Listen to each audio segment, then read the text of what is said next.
تا حالا برات پیش اومده بعد یک مدت بی تمرینی یا استراحت کردن بری دوباره تمرین کنی و زودتر از حالت عادی به آمادگی قبلی برگردی؟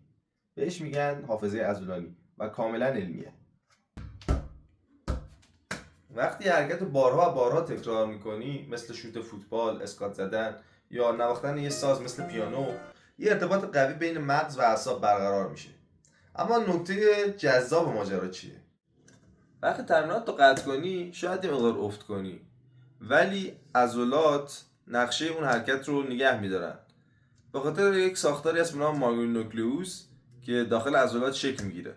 وقتی که شکل گرفتن، حتی اگر استراحت کنی و بی تحرک باشی، بازم حافظه عضلانی داخل خودشون نگه میدارن.